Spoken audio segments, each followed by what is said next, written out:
24 दिसंबर 1999 flight IC-814 take off करती है काठमांडू से दिल्ली जाने के लिए। इस फ्लाइट को यूजुअली 2 घंटे लगते हैं दिल्ली पहुंचने में, बट उस दिन कुछ ऐसा होता है कि ये कुछ घंटों का सफर दिनों में बदल जाता है। ये फ्लाइट 5 हाईजैकर्स के कब्जे में चली जाती है, जो कि इंडियन गवर्नमेंट से डिमांड करते हैं $200 मिलियन की, और साथ ही साथ कुछ एडिशनल डिमांड्स भी रखते हैं कुछ टेररिस्ट को रिलीज करने की। और यहाँ से शुरू होते हैं वो 7 दिन जो सिर्फ टेंशन, डर और इंतजार से भरे हुए थे। पूरी कंट्री इस चीज को टेलीविजन पर देखती है, जिसमें हर पल जिंदगी और मौत का फैसला हो रहा था। ये इंडिया की बिगेस्ट और लास्ट हाईजैकिंग थी। फ्लाइट के काठमांडू से टेक ऑफ करने के कुछ टाइम बाद पैसेंजर्स को खाना सर्व किया जाता है, और जब पैसेंजर्स खाना खा रहे होते हैं तभी उन्हीं 179 पैसेंजर्स में से 4 मास्क लगाए हुए लोग खड़े होकर सभी पैसेंजर्स का खाना छीनने लगते हैं और अनाउंस करते हैं कि फ्लाइट अब हाईजैक हो चुकी है। बिना देर किए ये हाईजैकर्स पायलट के कैबिन में भी घुस जाते हैं और कैप्टन देवी शरण को गन पॉइंट पर रखकर इंस्ट्रक्शन देते हैं कि प्लेन को वेस्ट की तरफ उड़ाया जाए। वेस्ट की तरफ इस प्लेन को उड़ाने से उनका मकसद प्लेन को पाकिस्तान ले जाना था। इंस्ट्रक्शन को फॉलो करते हुए कैप्टन इस प्लेन को दिल्ली से आगे मूव करते हैं पाकिस्तान की तरफ, एक्जैक्टली लाहौर एयरपोर्ट की तरफ। बट यहाँ क्या होता है, जो लाहौर के पाकिस्तानी एयर ट्रैफिक कंट्रोलर्स थे वो इस प्लेन को वहां लैंड कराने के लिए क्लियरली मना कर देते हैं। और फिर 4:40 पर इंडिया के एयर ट्रैफिक कंट्रोल को इस प्लेन की हाईजैकिंग के बारे में पता लगता है। और सबसे ज्यादा शॉकिंग बात ये होती है कि उस टाइम पर जो हमारे प्राइम मिनिस्टर थे अटल बिहारी वाजपेयी और उनके प्रिंसिपल सेक्रेटरी ब्रजेश मिश्रा, उनको ये खबर तकरीबन 1 घंटे बाद मिलती है 5:20 पर। इसके बाद 6:04 पर Indian air traffic control flight IC-814 से कांटेक्ट करने का ट्राई करते हैं। तब कैप्टन देवी शरण बताते हैं कि प्लेन में फ्यूल कम हो रहा है और लाहौर एयरपोर्ट पर प्लेन की लैंडिंग करने के लिए मना कर दिया गया है, और वो रिक्वेस्ट करते हैं कि प्लीज पाकिस्तान के एयर ट्रैफिक कंट्रोल से इंडियन एयर ट्रैफिक कंट्रोल बात करे और परमिशन ले प्लेन को लाहौर में लैंड कराने की। और वो इसलिए क्योंकि हाईजैकर्स फ्रस्ट्रेट होने लगे थे और वो धमकी दे रहे थे कि वो एक एक करके पैसेंजर्स को मारना शुरू कर देंगे। और फिर शाम के ठीक 6:30 बजे इंडियन हाई कमीशन पाकिस्तान से रिक्वेस्ट करता है कि प्लेन को लाहौर में लैंड होने दिया जाए, लेकिन तब भी पाकिस्तान से प्लेन लैंड करने की परमिशन नहीं मिलती है। इसी बीच कैप्टन देवी शरण हाईजैकर्स से बात करते हैं और उनको कन्विंस करते हैं कि हम लोग परमिशन का वेट नहीं कर सकते हैं, क्योंकि प्लेन में फ्यूल बहुत कम है और हमें रिफ्यूलिंग जल्दी ही करानी होगी। और लकीली वो हाईजैकर्स को कन्विंस कर लेते हैं और हाईजैकर्स एग्री होकर बोलते हैं कि प्लेन को अमृतसर में रिफ्यूलिंग के लिए लैंड करा दिया जाए। अब 6:44 PM पर ये फ्लाइट अमृतसर की तरफ उड़ने लगती है। ये चीज हाईजैकर्स बिल्कुल नहीं करना चाहते थे। इंडिया के प्लेन को हाईजैक करने के बाद इंडिया में ही लैंड कराना, इस चीज का कोई लॉजिक नहीं था, बट शायद उनके पास और कोई रास्ता भी नहीं था। अब इस फ्लाइट का अमृतसर में लैंड होना इंडियन अथॉरिटीज एंड गवर्नमेंट के लिए एक ह्यूज एडवांटेज थी। इंडियन फोर्सेस अब इस सिचुएशन को कंट्रोल में ला सकती थी, बट अनफॉर्चुनेटली जो आगे होता है वो हिस्ट्री की बहुत बड़ी मिस्टेक होती है। सुब्रमण्यम स्वामी इस इंसिडेंट को डिस्क्राइब करते हैं as the worst capitulation to terrorist in Indian modern history. तो आखिर ऐसी क्या गलतियां कर बैठती हैं इंडियन अथॉरिटीज। 7:01 पर ये फ्लाइट अमृतसर में लैंड होती है और इमीडिएटली रिफ्यूलिंग करने के लिए बोला जाता है। लेकिन यहाँ जो पहली गलती होती है वो ये रहती है कि पंजाब के director general of police Sarabjit Singh को ये खबर सिर्फ 1 घंटा पहले यानी 6 PM पर मिलती है, और वो भी न्यूज के जरिए। आप अब खुद इमेजिन कर सकते हैं कि यहाँ पर कितना बड़ा कम्युनिकेशन फेलियर हुआ होगा। इतने इम्पोर्टेंट पर्सन को खबर मिलती है सिर्फ 1 घंटे पहले, और वो भी ऑफिशियल्स के जरिए नहीं बल्कि न्यूज के जरिए। इसके बाद एक लोकल कम्युनिटी तैयार की जाती है इस पर्पस के साथ कि जितना हो सकता है उतना इस फ्लाइट को रिफ्यूलिंग के लिए डिले किया जाए, और वो इसलिए जिससे कमांडोज को और ज्यादा वक्त मिल जाए एक अच्छी स्ट्रेटेजी डेवलप करने के लिए। बट फ्लाइट में मौजूद हाईजैकर्स लोकल पुलिस ऑफिसर्स से बात करने के लिए क्लियरली मना कर देते हैं। वो सिर्फ और सिर्फ दिल्ली ऑफिशियल से ही कम्युनिकेट करना चाहते थे। उनके लिए लोकल पुलिस से बात करने का कोई फायदा नहीं था। इसके बाद कैप्टन देवी शरण जल्द से जल्द रिफ्यूलिंग कराने के लिए फिर से रिक्वेस्ट करते हैं, क्योंकि हाईजैकर्स पैसेंजर्स पर अटैक करने की धमकियां दे रहे थे।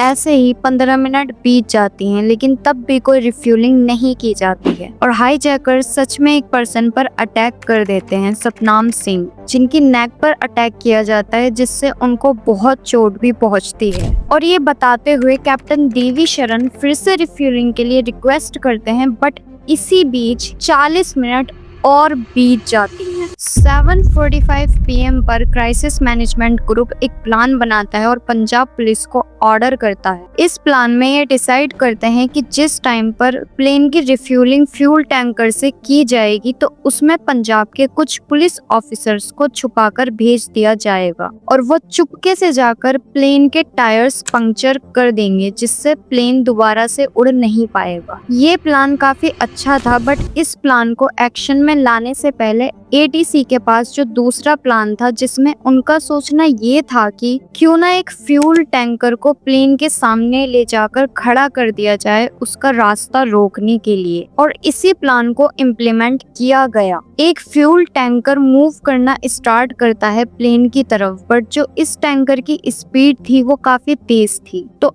ATC को ये रियलाइज होता है कि कहीं इतनी तेज स्पीड पर जाने से हाईजैकर्स को ये अंदाजा ना हो जाए कुछ होने वाला है। तो ड्राइवर से बोला जाता है टैंकर को स्लोली मूव करने के लिए, बट पता नहीं क्या मिसकम्युनिकेशन होती है, वो ड्राइवर अचानक से बीच में फ्यूल टैंकर को रोक देता है। अब प्लेन में कॉकपिट पर बैठे हाईजैकर्स और कैप्टन इस चीज को होते हुए देखते हैं और हाईजैकर्स ये देखकर समझ जाते हैं कि यहाँ कुछ तो जरूर होने वाला है, क्योंकि ये फ्यूल टैंकर हमारी तरफ पहले बहुत स्पीड से आ रहा था और अब सडनली बीच में ही रुक गया। वो इस चीज से फ्रस्ट्रेट हो जाते हैं और रिफ्यूलिंग के लिए मना करके प्लेन को विदाउट रिफ्यूलिंग के टेक ऑफ करने के लिए बोलते हैं और कैप्टन देवी शरण को प्रेशराइज किया जाता है प्लेन को दोबारा उड़ाने के लिए किसी भी तरह से, चाहे जो फ्यूल टैंकर है उसको टक्कर दी जाए या कुछ भी। प्रेशर में आकर कैप्टन देवी शरण प्लेन को दोबारा टेक ऑफ करने के लिए प्रिपेयर करते हैं। जब वो रनवे पर स्पीड बढ़ाते हैं तो बहुत मुश्किल से उस फ्यूल टैंकर से टकराने से बचते हैं और एक बार फिर से 7:49 पर ये फ्लाइट उड़ जाती है। वही टाइम जिस टाइम पर NSG के कमांडोज एयरपोर्ट पर पहुंचते हैं और ये ऑपरेशन पूरी तरह फेल्ड हो जाता है। NSG के कमांडोज को कोई चांस ही नहीं मिल पाता है एक्शन लेने के लिए। और सबसे जरूरी बात, प्लेन में रिफ्यूलिंग अभी भी नहीं हुई थी। टेक ऑफ करते वक्त ATC को एक और मैसेज रिसीव्ड होता है कैप्टन देवी शरण से, वी आर ऑल डाइंग, हम सब मरने वाले हैं। अब अमृतसर से लाहौर सिर्फ 50 किलोमीटर ही दूर था। अब ये फ्लाइट फिर से मुड़ती है पाकिस्तान की तरफ और एक बार फिर से पाकिस्तान ATC इस फ्लाइट को लाहौर में लैंड कराने की परमिशन को डिनाइड कर देती है। उनको इस चीज का अंदाजा भी था कि हाईजैकर्स कैप्टन को प्रेशराइज करके लाहौर में ही प्लेन की लैंडिंग कराएंगे। इस चीज से बचने के लिए पाकिस्तान के एयरपोर्ट पर सारी लाइट्स को ऑफ कर दिया जाता है, जो भी नेविगेशनल एड्स और लाइट्स थी एयरपोर्ट की वो सब ऑफ करा दी जाती हैं। और वो इसलिए कि अगर फ्लाइट को लैंड करने की कोशिश की जाए तो वो बहुत डिफिकल्ट हो जाए बिना लाइट्स के।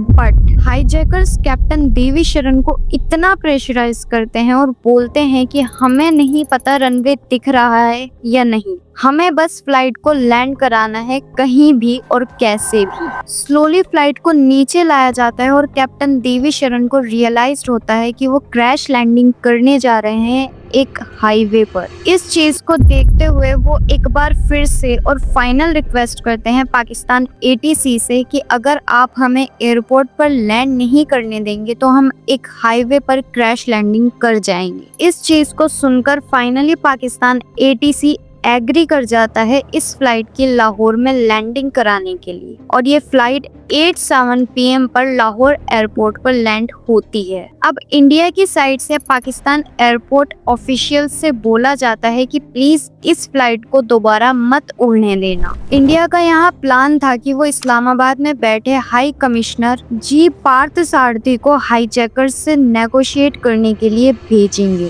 फाइनली प्लेन की रिफ्यूलिंग की जाती है और फिर से लाइट्स को ऑफ कर दिया जाता है, जिससे फ्लाइट दोबारा से फ्लाई नहीं कर पाए और इस फ्लाइट को कमांडोज घेर लेते हैं। पाकिस्तानी फोर्सेस भी इन हाईजैकर्स के साथ नेगोशिएट करने की कोशिश करती है। पाकिस्तानी फोर्सेस बोलती है कि औरतों और बच्चों को रिलीज कर दिया जाए, बट ये नेगोशिएशंस भी फेल्ड हो जाती हैं। हाईजैकर्स इस चीज से फ्रस्ट्रेट हो जाते हैं कि उनकी डिमांड्स को फुलफिल नहीं किया जा रहा है और फ्रस्ट्रेशन में वो एक और पर्सन पर अटैक कर देते हैं, रूपिन काटियाल, 25 साल के गुड़गांव में रहने वाले पर्सन, जो कि अपनी वाइफ के साथ हनीमून से लौट रहे थे और बाद में इनकी डेथ भी हो जाती है। पाकिस्तान का यहाँ पर एक और काम था, इंडियन हाई कमिश्नर को जल्द से जल्द हेलीकॉप्टर प्रोवाइड कराना, जिससे वो आकर नेगोशिएशंस कर सके हाईजैकर्स से, बट ये हेलीकॉप्टर 3 घंटे लेट प्रोवाइड किया जाता है। जब तक हाई कमिश्नर लाहौर पहुंचते हैं तब तक प्लेन फिर से टेक ऑफ कर चुका होता है।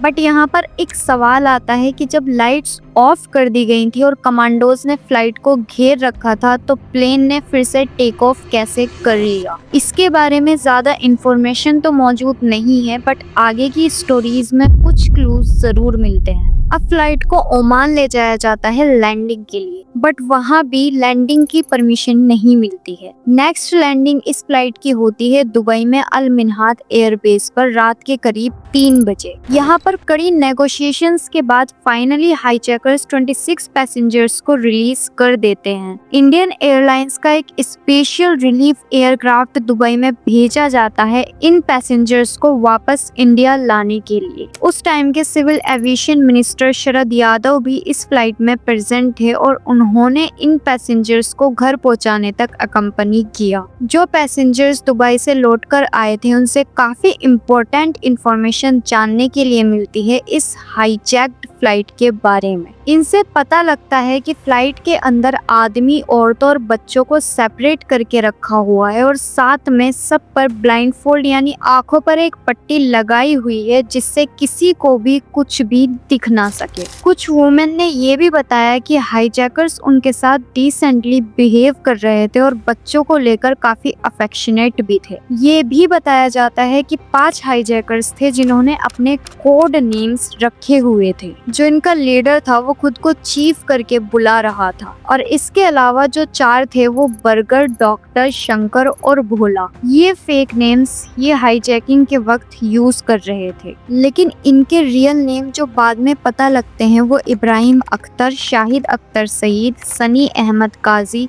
जहूर मिस्त्री और शाकिर थे। ज्यादातर हाईजैकर्स पाकिस्तान से ही बिलोंग करते थे। होस्टेजेस बाद में हाईजैकर बर्गर के बारे में ये भी बताते हैं कि उसने कैसे गाना गाकर, जोक सुनाकर और बातें कर कर लोगों का दिल जीत लिया था फ्लाइट में। पूरा एक दिन गुजर जाता है और जो पैसेंजर्स फ्लाइट के अंदर थे उनके लिए कंडीशंस बहुत बदतर होती जा रही थी। खाने और पानी की भी बहुत कमी हो गई थी और टॉयलेट्स की भी बहुत बुरी कंडीशन हो गई थी। फ्लाइट फिर से टेक ऑफ करती है और इस बार अफगानिस्तान की तरफ जाती है। 26 दिसंबर सुबह 8 बजे ये फ्लाइट कांधार इंटरनेशनल एयरपोर्ट पर लैंड करती है और लैंडिंग के बाद यहाँ पर जो तालिबान अथॉरिटीज प्रेजेंट थी वो ऑफर करती हैं कि वो इंडिया और हाईजैकर्स के बीच मीडिएट करेगी। और इस टाइम पर तालिबान में अफगानिस्तान का ही राज था, बट इंडिया तालिबान की गवर्नमेंट को रिकॉग्नाइज नहीं करता था, इसलिए इंडियन अथॉरिटीज अपने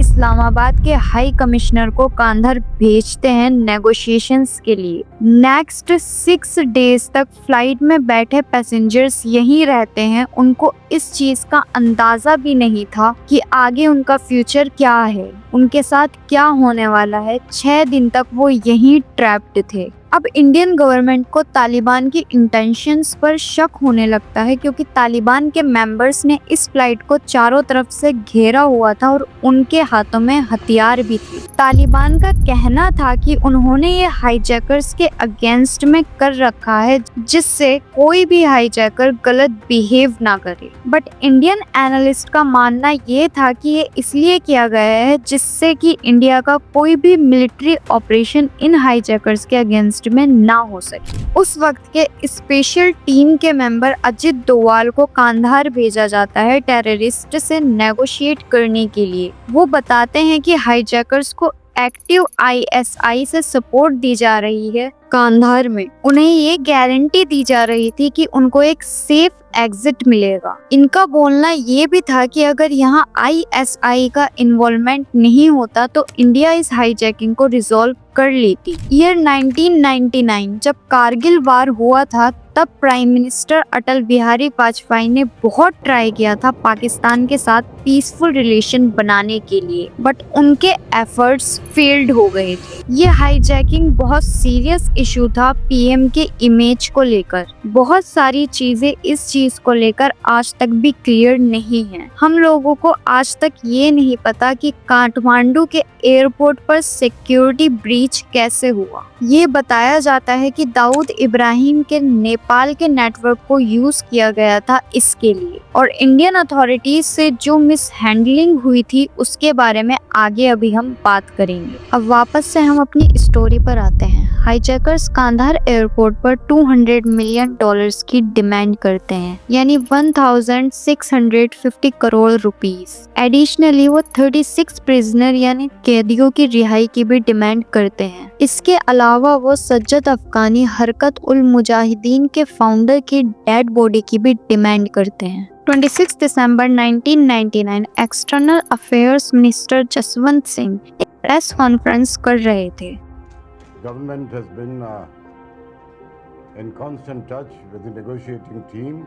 सडनली इस प्रेस कॉन्फ्रेंस में कुछ लोगों की भीड़ घुस जाती है जो कि इस हाईजैक्ड फ्लाइट में फंसे पैसेंजर्स के फैमिली मेंबर्स और रिलेटिव्स थे। ये लोग प्रेस कॉन्फ्रेंस में जाकर क्लियरली बोलते हैं कि हाईजैकर्स की जो भी डिमांड्स हैं उनको फुलफिल कर दिया जाए। हमें अपने फैमिली मेंबर्स सेफ चाहिए, कि हमारी फर्स्ट प्रायोरिटी फ्लाइट में बैठे पैसेंजर्स हैं। बाकी जो कुछ भी डिमांड्स हैं जैसे कि प्रिजनर्स को रिलीज करना या फिर पैसा, ये सब सेकंड प्रायोरिटी है। उनका मानना था कि गवर्नमेंट जल्द से जल्द एक्शन लेकर हमारी फैमिली को सेफ्टी दे। अगले दिन 27 दिसंबर को ये नेगोशिएटर्स कांधार पहुंचते हैं। नेगोशिएटर्स की टीम को लीड कर रहे थे विवेक कारजू, जो कि उस वक्त के मिनिस्ट्री ऑफ होम अफेयर्स के जॉइंट सेक्रेटरी थे, और ministers official Ajit Doval. And same day government पर और ज्यादा प्रेशर बढ़ जाता है जब होस्टेजेस के कुछ रिलेटिव्स गेट क्रैश करके राजीव गांधी भवन में घुस जाते हैं, जहां पर क्राइसिस मैनेजमेंट ग्रुप की मीटिंग चल रही थी। कुछ लोग पीएम के घर के सामने भी प्रोटेस्ट करते हैं। तालिबान क्लियरली मना कर देता है कि वो इंडियन फोर्सेस को कोई भी रेस्क्यू ऑपरेशन कंडक्ट नहीं करने देगा, और ये बोलता है कि तुम्हारे बिहाफ पर हम नेगोशिएट कर लेंगे। अब नेगोशिएशंस चलते हैं। तालिबान के लीडर मौलाना मोहम्मद उमर पाकिस्तानी न्यूज़पेपर्स को बताते हैं कि हाईजैकर्स को या तो फ्लाइट को छोड़कर चले जाना चाहिए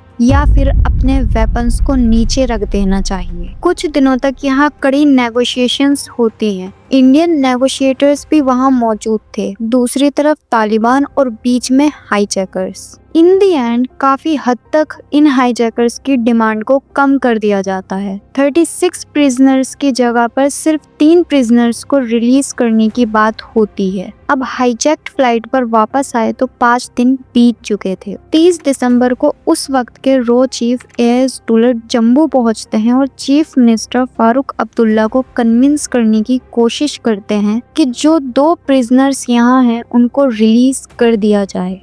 फारूक अब्दुल्ला इस चीज़ के लिए आर्ग्यू करते हैं कि आगे जाकर इसके बहुत निगेटिव इम्पैक्ट हो सकते हैं, जो कि बाद में हुए भी हैं। बट उस वक्त प्रेशर इतना ज़्यादा था कि उनको ये डिमांड मजबूरन पूरी करनी पड़ती है। इन प्रिजनर्स को दिल्ली ले जाकर external affair minister Jaswant Singh के साथ एक फ्लाइट में बैठाकर कांधार भेजा जाता है। नेक्स्ट डे 31 दिसंबर हाईजैकर्स की डिमांड सुन ली जाती हैं और 3 प्रिजनर्स को कांधार में रिलीज कर दिया जाता है, और दूसरी तरफ हाईजैकर्स भी पैसेंजर्स को रिलीज कर देते हैं। अब इस टाइम पर इंडियन टीम ने एक्सपेक्ट किया था कि अब तालिबान हाईजैकर्स को अरेस्ट कर लेगा, बट ऐसा नहीं होता है। तालिबान का सुप्रीम लीडर एक और तालिबान के मेंबर के साथ हाईजैकर्स और रिलीज्ड टेररिस्ट को गाड़ी में बैठाकर पाकिस्तान के बॉर्डर की तरफ निकल जाता है। अब इस वक्त पर इंडिया को पूरी तरह क्लियर हो जाता है कि पाकिस्तान इस हाईजैकिंग में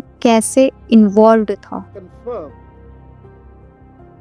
that deny howsoever strongly it may, Pakistan is neck deep in this dirty game of hijacking.